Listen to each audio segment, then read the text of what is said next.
Hello and welcome to SLP Full Disclosure.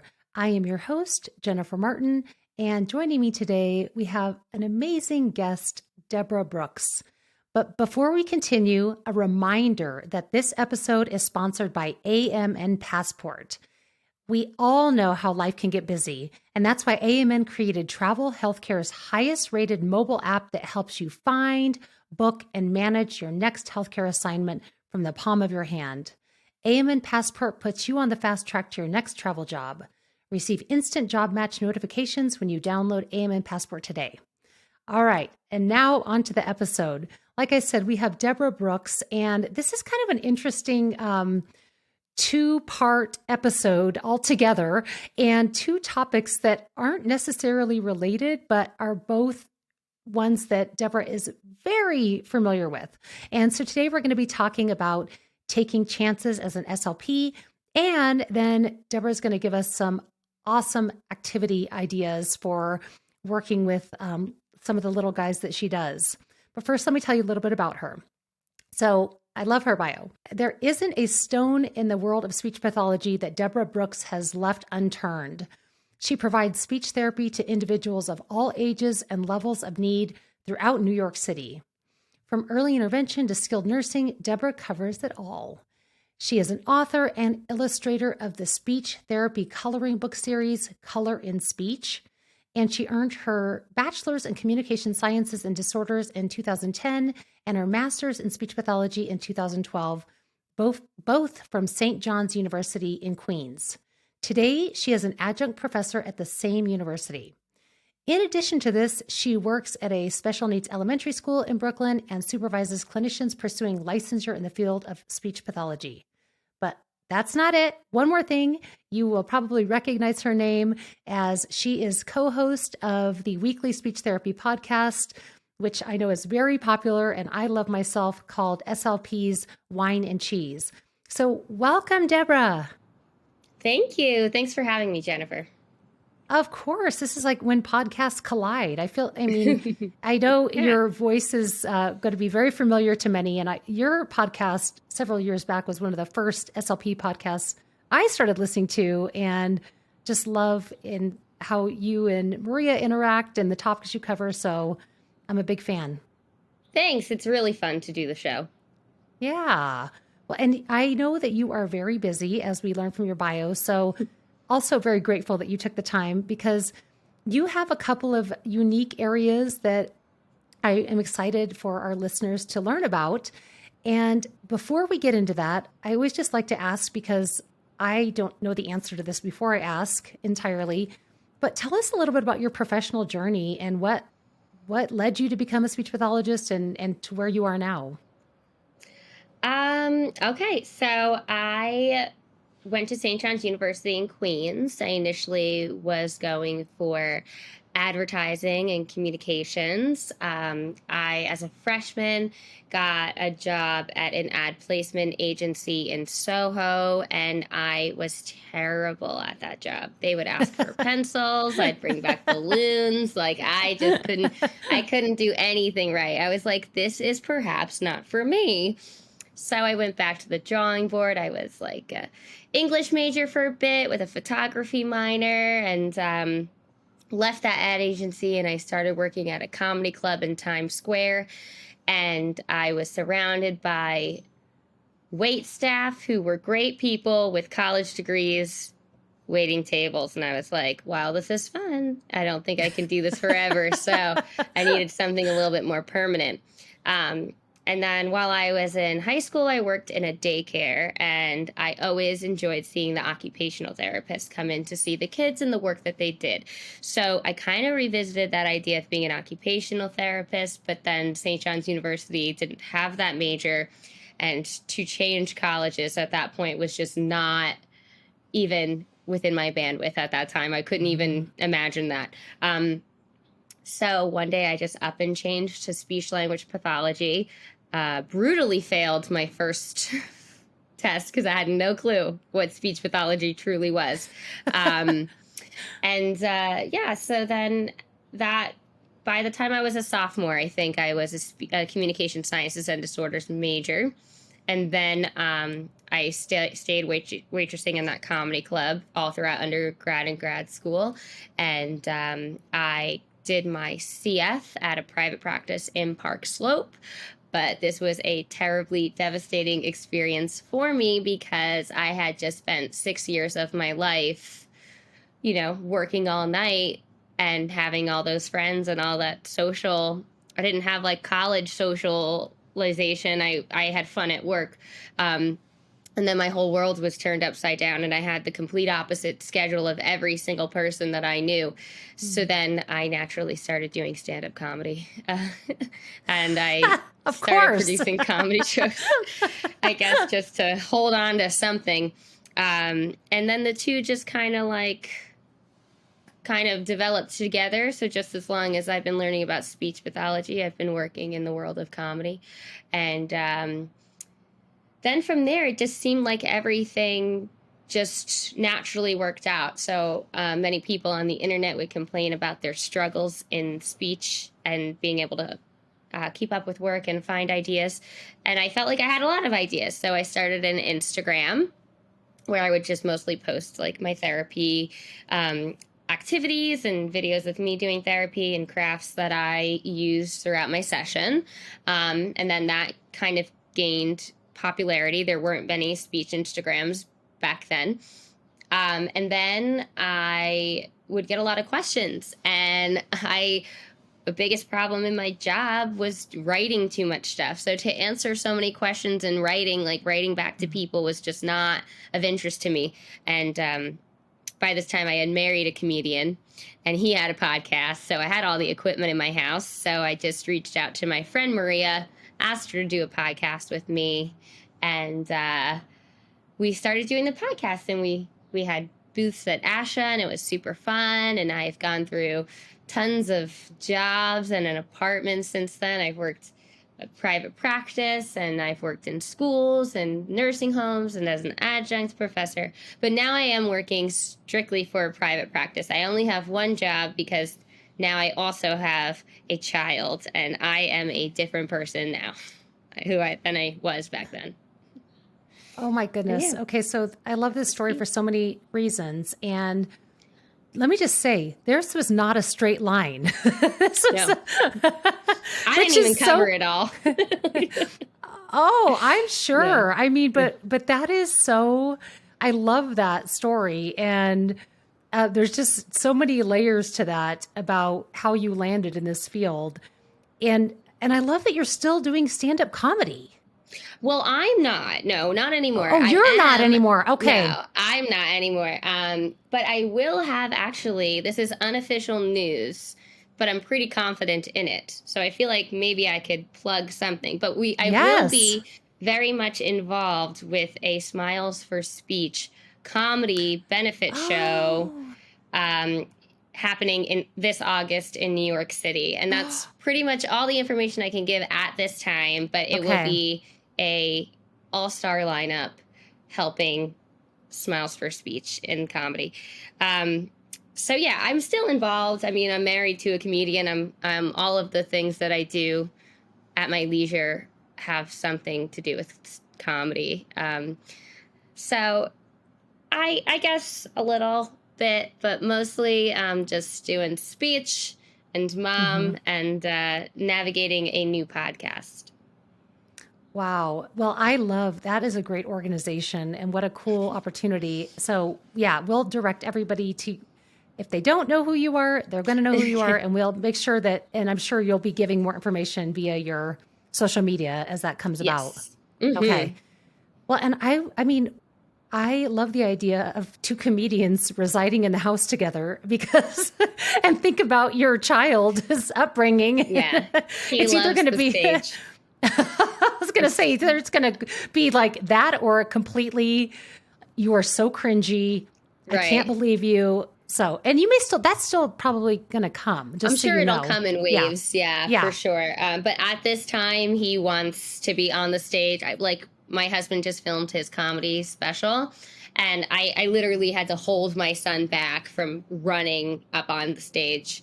And he's just like sitting there clapping. He's like telling everyone to say hooray. He's just Oh my really gosh. into it. He likes the stage. So I'm terrified. I really don't want another comedian in my family. Well, I would love to be at one of your holiday dinners. Let's just put it that Ah. way. Well, so that is, this is why I love that question so much because I never know what I'm going to get. And I certainly did not expect that. Yeah. It's almost, it seemed like it was a happy accident that you came across speech pathology, which is often the case I find when I ask that question. Yeah. So, and tell us a little bit, like, what age groups are you working with right now with the private practice? I have the youngest caseload I've ever had before. Okay. So I have a lot of kids who I started seeing around, I want to say like 15 months old. And now Wow. they're all just past 2. And Okay. and that's also, so these children who I'm seeing now were all like 3 to 4 months older than my child. So this was such a great experience for me, just like having my child at home and knowing how to interact with him on a daily basis, that transferred directly to my speech therapy sessions. And from milestones to interactions to realistic expectations to all of these things have been so enlightening, and I'm so grateful for that. It's like all happened at the best time. I work for a private practice in Manhattan called Speech in the City, Oh, and that's I fun. do have, yeah, I do have a lot of young kids, and I have some older ones. I think my oldest is 8, but we primarily specialize in speech sound disorders, Okay. feeding, and autism like AAC, and natural language acquisition and Gestalt language. So we're primarily that group, not so much literacy, not so much cognitive, not so much. I think I got contacted by somebody for oral rehab, but Oh, wow. mostly that's like the 3 that we see. But it's That's enjoyable. That's really cool. And it's interesting to hear you say that you like working with that age group while having a similarly aged person that lives in your house, because Hmm. I did that for a long time, early intervention while my kids were young. And I felt like it was a struggle because I was like, oh my gosh, I need to break from this age. So it's really interesting to hear the different perspective.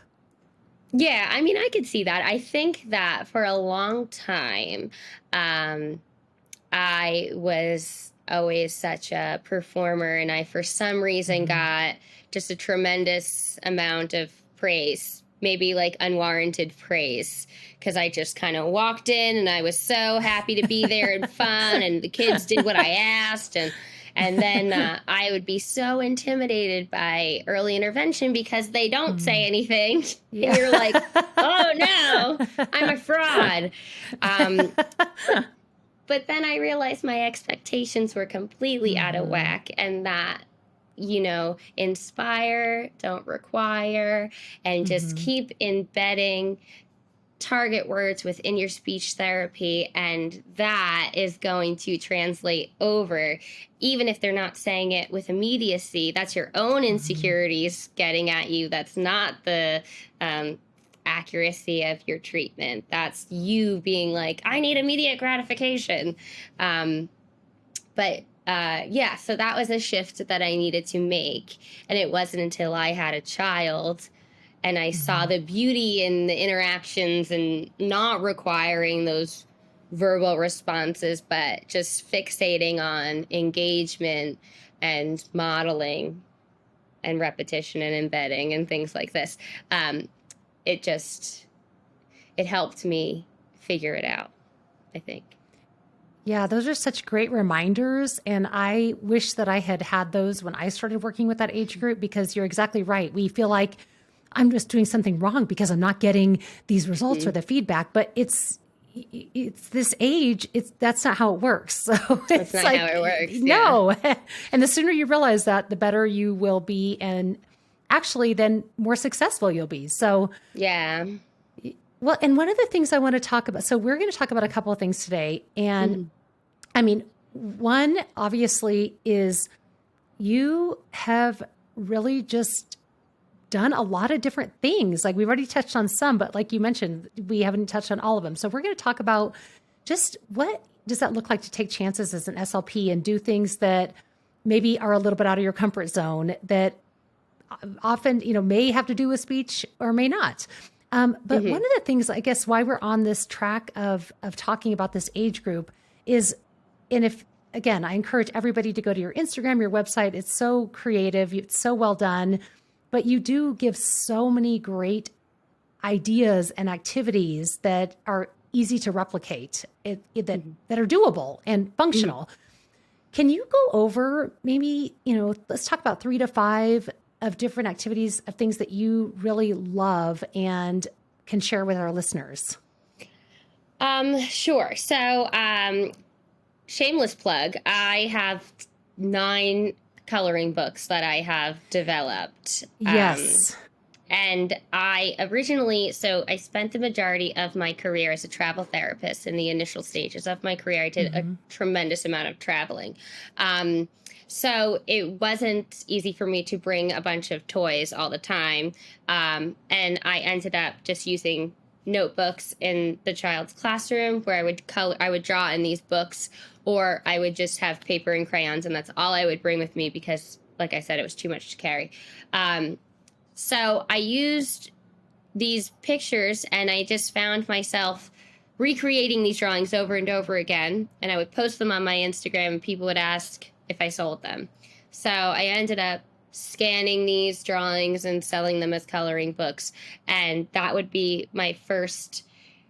my first key to figuring out what to do. So I always use these coloring books, and using crafts and coloring and speech has been very helpful to me. So um, I have speech sound pages and I have language pages, and all sorts of just very simple drawings that kids think are very, almost, they're like, did you draw this? Like, they're impressed by it, but they also, they think I drew it, so they don't think it's like that good. They don't think it's like a commercial piece of paper. But yeah, so has always been my go-to. So shameless plug for color and speech. Those are my coloring books that I always use. In conjunction with that, like using these pages, the majority of my sessions for anybody who is like 4 and older look like me using pages from my books and a toy that has multiple pieces like a puzzle. So it's Mm-hmm. like, do a page, get a piece, do a page, get a piece. Um, and that has just been my number one go to speech therapy activity. Uh, my number two is I love, actually, neck and neck, minimal pairs and multisyllabic words. Those are like 2 of my favorite things to use within speech therapy, and if I have those with me, I can help a variety of people regardless of their presentation. Just like the coordination of producing these strings of words and for multisyllabic words, and also the speech sound discrimination for minimal pairs helps with speech sound production and also literacy. Mm-hmm. So I feel like those two are always just great things to have in my bag and using those in my therapy. Another number 3 favorite is pictured actions, because that's when we can shift from the word to the sentence in a very functional way. A lot of times we might focus primarily on nouns, and all these kids, they come out of speech therapy, they're like, that's an apple, that's a tree, that's a plant, and they're labeling all these things, but they don't have Mm-hmm. as many verbs in their repertoire. So using that present progressive verb, they are dancing, he is walking, she is singing. You get to work on syntax, morphology, articulation, because that is a great one for anybody who's got any sort of interdental or Mm-hmm. lateralized zip lips lisp happening. Mm-hmm. So yeah, my coloring pages with pieces of a toy. I like to have minimal pairs, pictured actions, and multisyllabic words. And that's all for like 4 and up. Okay. For my younger ones, it's different. Yeah. So we step back for that for a minute. So with the pages, Mhm. with the initial pages, are you even just while you're coloring, doing the activity together, taking that opportunity to talk about what are you doing? What are you coloring? Maybe naming some things that they're seeing, or are you just, is it more of an informal, just kind of letting it be what it's going to be versus very structured when you're doing that? I'm pretty structured. I'm not Okay. the free.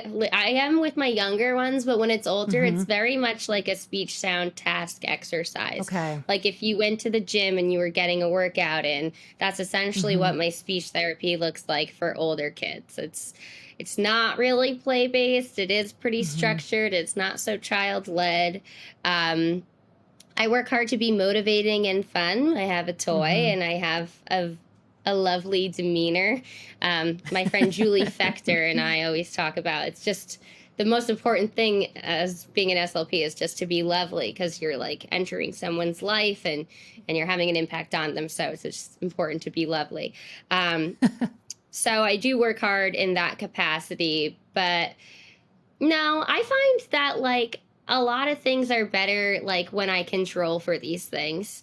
And Mm-hmm. actually a comedian said to me the other like last week, I wrote it down because I thought it was so good. He said, um, where is this? I don't even know where I put it down. Oh, you get what you want from the audience instead of getting what the audience wants to give you. So he was talking about being when he was doing warm up for the Mm-hmm. audience for a show that he was on. And I think that's how I approach speech therapy a lot. Like I get what I want from them instead of waiting to get what the audience wants to give me or what that child wants to give me. I tell them what to say and how to say it, and then they do it, and it works Mm-hmm. well. I don't really have any cases that aren't showing the progress that I would like them to be showing. So I don't And know if even that's at, well, and even at 4, I mean, so you must be very lovely because I mean, I because try. 4-year-olds sometimes, they want to do their own thing, which, yeah. But so when Mm-hmm. it sounds like you keep it like almost consistent enough where they know what to expect. They know that, Yeah, and I think with like the that's a speech sound huge part disorders, of it. yeah, and it's probably easier to do that with the speech sound disorders because, like you said, you're doing that consistent where they know what they need to do, and then something Yeah. that they like is gonna follow that. Right. And also it's like I always incorporate task analysis Mm-hmm. and intrinsic motivation. So with task analysis, I will sandwich a difficult task with 2 highly achievable tasks. So Mm-hmm. if they're working on um, accurately producing SH and CH, and that's a huge complicated sound for them, I'm going to sandwich that with like B Yeah. and I don't know, P, something that they're very good at so that it's not Mm-hmm. like challenge after challenge after challenge. And then I also think about like motivation. So, like, what are the things that impact motivation? If I said, Jennifer, you're going to go run a marathon right now, would you be like totally into that and motivated to do that? Or would you think the payoff is not enough? I don't feel equipped to get this done. I don't even like to run, and the reward isn't going to be something that like I care about. So I always think about this with the kids too. Like if Mm-hmm. they're thinking like I lack motivation because I lack faith in myself, I let them know that I will help them the whole time and just attempting is going to be rewarded. And Mm-hmm. I try to eliminate any sort of like stress at all. And it's a very easygoing, predictable, fun thing because I'm only there for 30 minutes. Really, Mm-hmm. like my timer's 25. We clean up by like 28 and I have my shoes on at 30.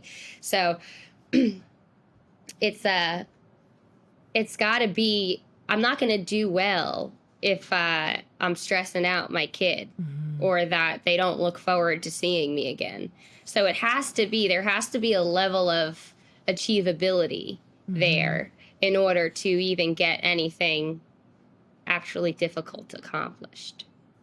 Yeah, and I think that's such a great point because nobody wants to do something that they feel always unsuccessful at. And kids are savvy. Yeah. We don't sometimes don't give them enough credit. They know when there's we've all been doing the assessment where they give an answer where you're like, oh, good job, because you want to, and Hmm. they're like, I know that was they Yeah. know something's off. So I love that it's I think that's such a great reminder that you want it to be challenging enough that you're seeing progress, but also that they feel that motivation and that they're successful at this in some way, shape, or form. So Yeah, I think for that's a sure. great reminder.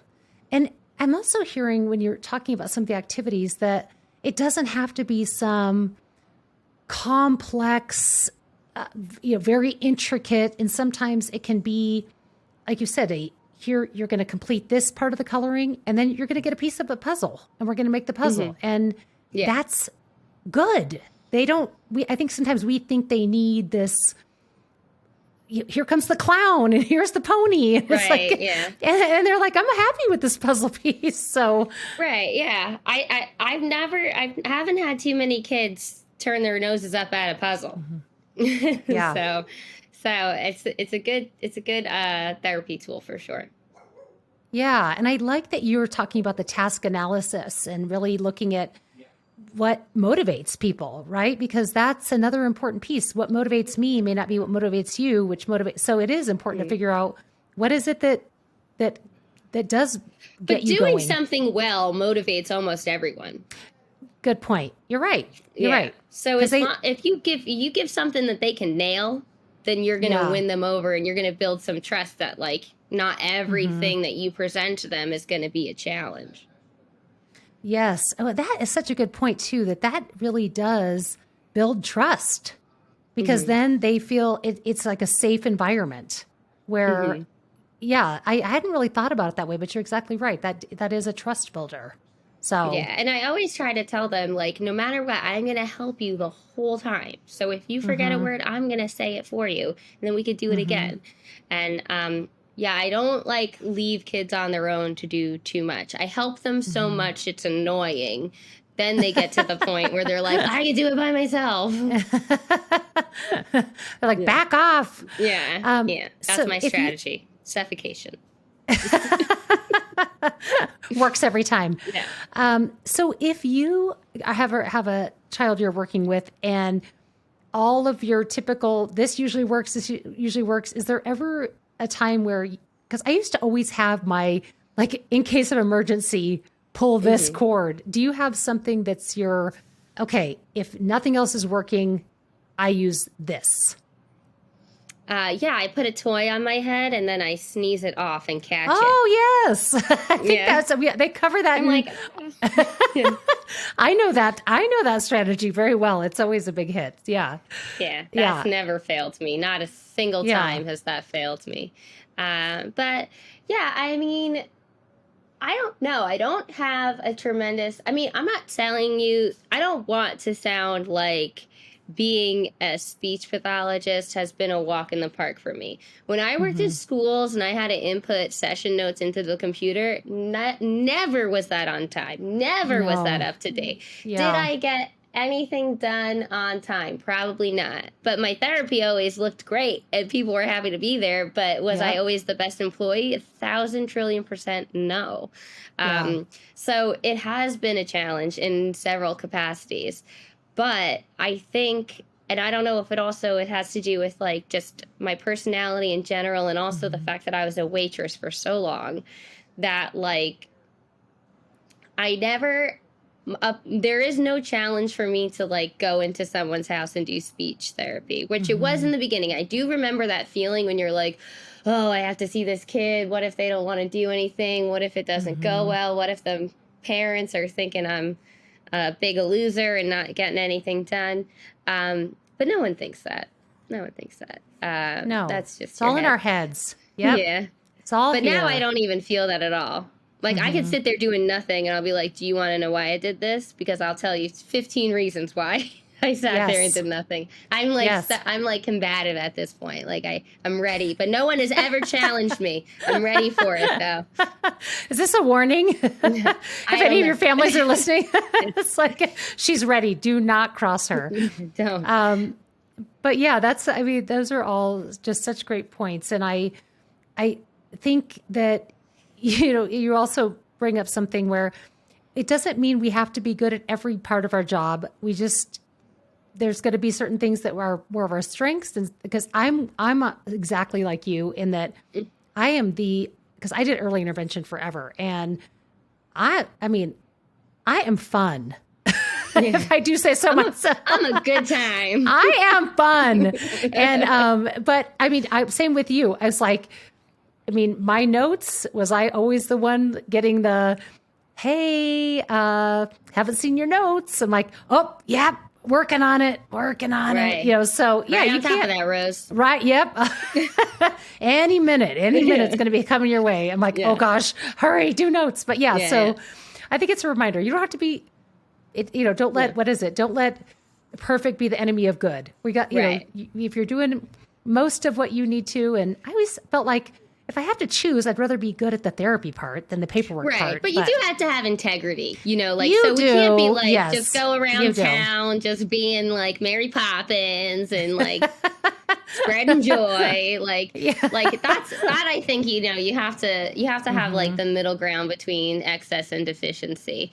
I think it also helped me that I Yeah. come from a family of psychopaths. I'm from Staten Island, and like nothing scares these people. And I was stressed out about work one time, and I'm at a bar with my cousins. And I was like, I'm behind on my notes. And my cousin Vicky, who at the time worked at the stock exchange, like a really high up position, Hmm. and she's like, "How many notes do you need?" Tell them, what, you want a note? Here's your note. Like, she just was like, "How many?" Like, Okay, can I, I go back to, I would really want to be at one of your holiday dinners. Okay. yeah, it's I'm just scary, gonna, I but mean, good. I'm ready for it. I'm there. Yeah.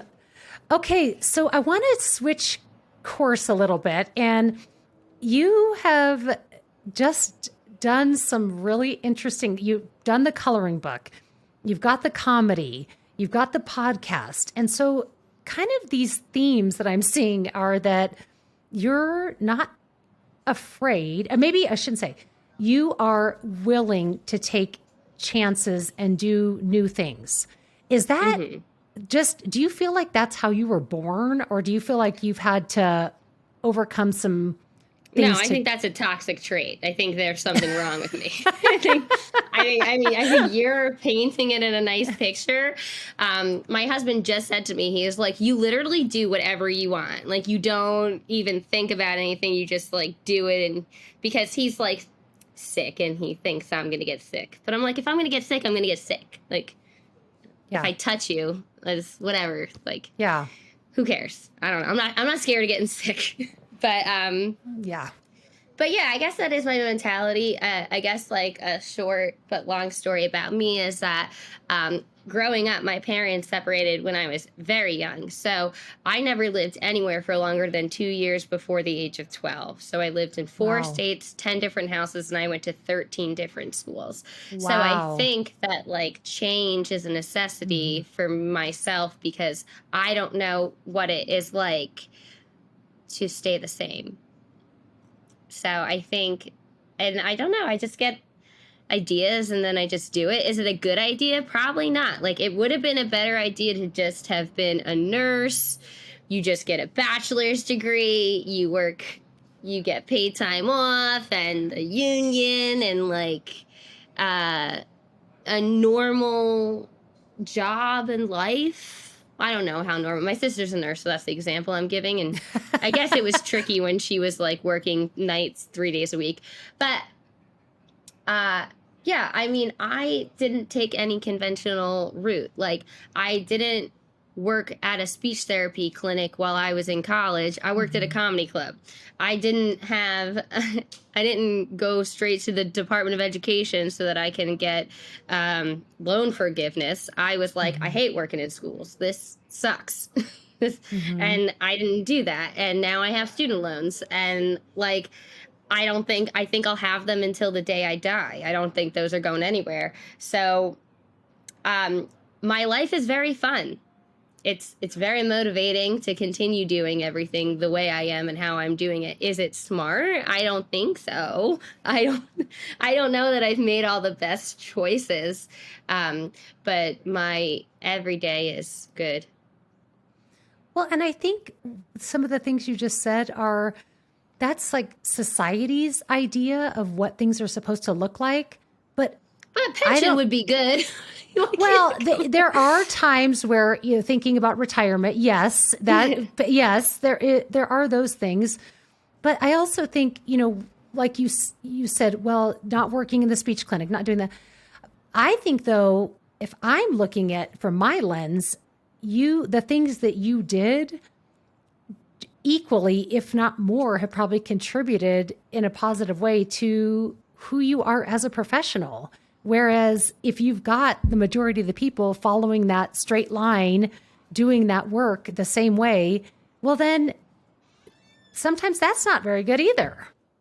Right. You've got to have some of those differences. So I think you didn't ask my opinion, but I think what you did was very smart and it's also probably created a more rich life for you because so the coloring book, it sounds like that was a little bit of a passion project. I mean, you're obviously, did you enjoy doing that?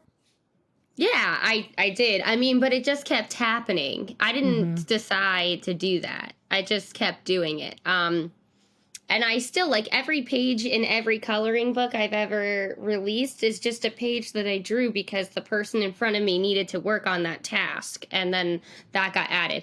I've had so many wonderful speech pathologists reach out to me who want to do a collaboration of me doing a coloring book for them in Spanish. And they will do all the work. And I just don't have the like ability or like the time because I don't sit down to do this. I do it within my session. And now that I have an iPad Pro, so now I take a picture and I trace it after onto my iPad. But yeah, so I mean, I guess it would be so wonderful to make all my coloring books in Spanish. That would be amazing, but I don't have a second to do that. I don't even know how I would have to like go on vacation to do that. Well, and that's why like maybe the collaboration is a good idea because then you are just doing part of it. Right, but I would have to draw all that. You'd have to draw and now every time if I have a screen, my son is like, me, let me see. So yes, I know. It's an extra struggle. Yes, but I'm just impressed that you can just freehand draw anything you want for the most part. I mean, it doesn't always look, I'm not like Picasso. I mean, it looks good enough. I mean, I think it's good. Like if I draw something and a kid says what it is, it must look close enough. I have an orange on one of my pages in coloring book 1. No kid knows what that is. It's not a good orange. I left it because complete is better than perfect, and it says orange. So whoever bought that book can read the word orange, and then they can decide together whether or not they think it's a very good orange. Another good speech task. Yes. Critiquing. Yes. So I don't really care. I think that, like, as a child, also because I went to so many different schools, like, it was harder for me to learn. And I think I got wrapped up so much in perfection that it, like, kind of held me back from learning. And as an adult, and as a teacher, therapist, I just kind of eliminated that burden from my life completely. Yeah, I think the sooner people realize that, the better you'll be because it doesn't exist. It doesn't exist. No. It never has, and it never will. And it is an endless.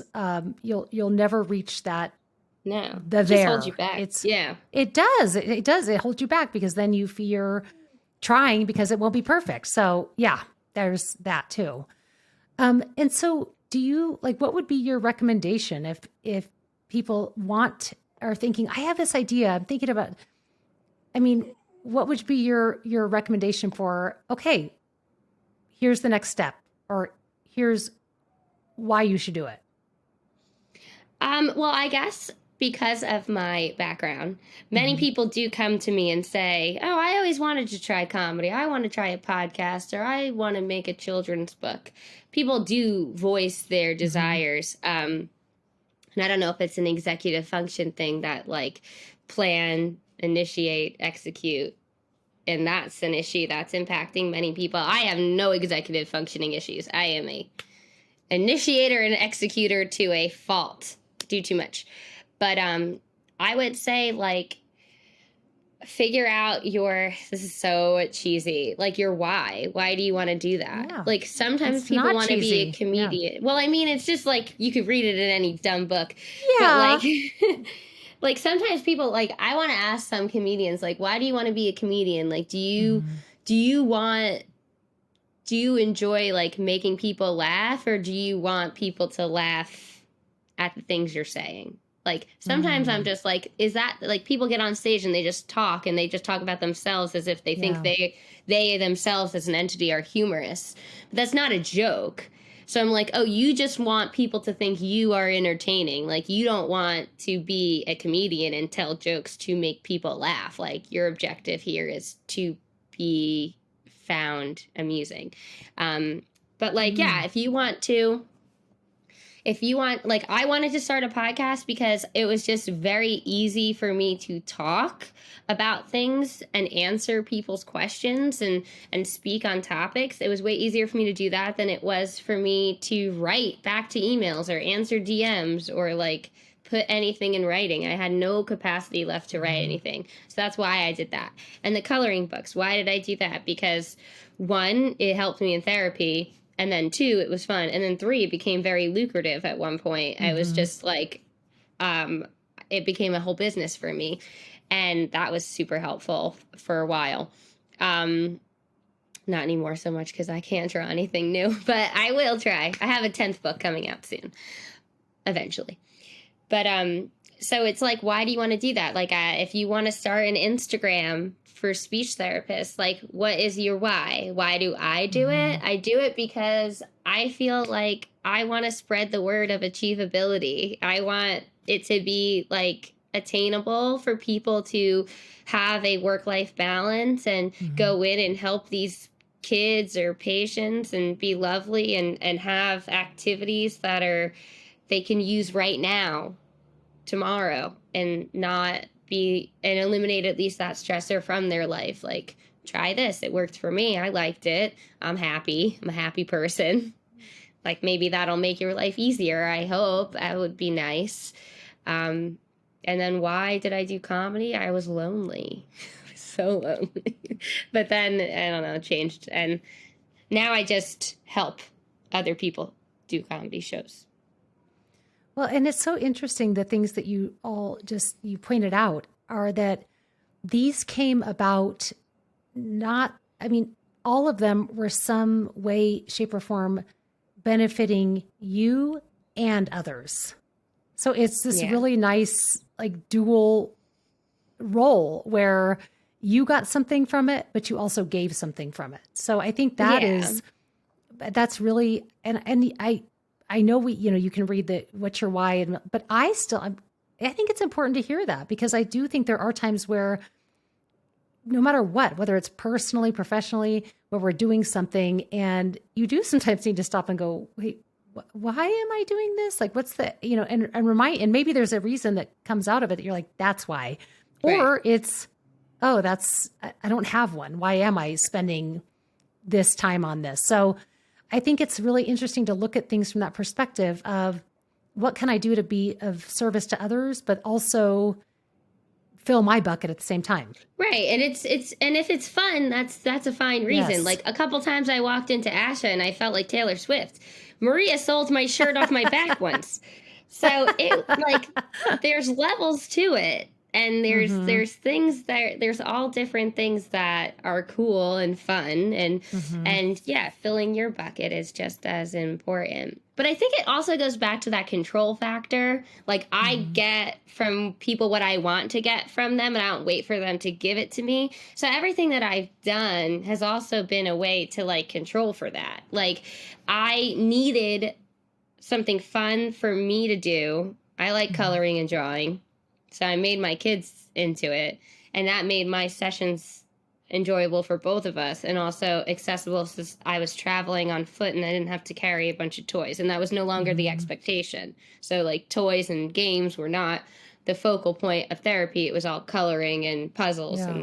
and small activities like this. And um, like a mom said to me the other day because she found out that her son had a diagnosis of dyslexia and she was like, everything in my life is perfect. I control for everything. It's all perfect. Everything is perfect.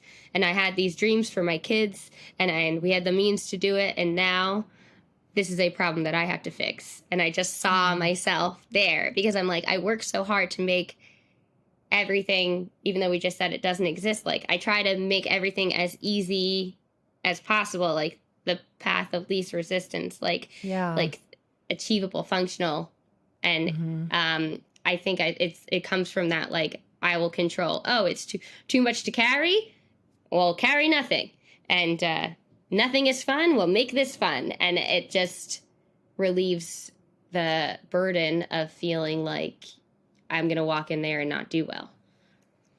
Yeah, and I also think it's you're almost the creating your own destiny in some ways. It's like you were feeling lonely and wanted more of a social outlet. So you went and you didn't wait for somebody to come knock on your door and say, Right. come up, you went and made that happen. You like realized that you couldn't carry all your stuff and you needed activities. You didn't wait for somebody to come and fix that. You took charge of that. So I think that's also important is that if we do want to take chances and do want to go outside of our comfort zone for things, it's usually it's going to be on us to say, all Yeah. right, I got to go make this happen for myself. And And it's important to have faith in yourself. I feel like I say that in yes. every episode of my podcast is that like you Mm-hmm. need to have faith in yourself. Like you have to know I Yes. can do this. Like I will find success in all that I pursue as long as I commit my efforts Mm-hmm. faithfully. And having self-doubt is normal, but Mm-hmm. you have to have faith that you can do something otherwise everything will be a challenge. 100%. You're right. And if we don't, that's that's what makes life exciting, right? We got to do things that feel outside of our comfort zone. And oh, I don't know what the outcome of this is going to be, but I mean, what kind of life would it be if we always knew every outcome? That's not fun. Right. Right. So, yeah. Well, okay. One last question. And what is next for you professionally or personally? I mean, okay. So, and you mentioned another coloring book is coming out, and we're going to direct people how to find those, which, because I think that is such, I'm like, I don't know anybody. I didn't even know how coloring books were made. It's like, Me neither. I used to draw them with Sharpies and scan them. But I well, guess I so now have a you know how couple they're things. made. Yeah. Yeah. So I'm gonna do a comedy show this August with Smiles for Speech. Okay. So please look Yep. out for information on that. You can Mm-hmm. follow me on Instagram at Deborah Brooks Mm-hmm. SLP, and I'll be posting about that. I will have my Color and Speech Book 10 on my website this spring sometime. That's deborahbrooksccslp.com/shop if you want to find it there. If you follow me on Instagram and you like all of the ideas, whatever I post, if there's a physical part of that, I post it on my Patreon. So for $2, $5, or $10 a month, you can pledge and then have access to all of those things. And once you pledge Oh, once, you get cool. access to all the things I posted in the past. So, and you Well, that's can cancel awesome. at any time. Yeah, Mm-hmm. so there's that. Patreon, my website. Follow me on TikTok. I've just started doing that. And also YouTube. I started doing like I was trying to be the Miss Rachel for a bit. I might revisit that.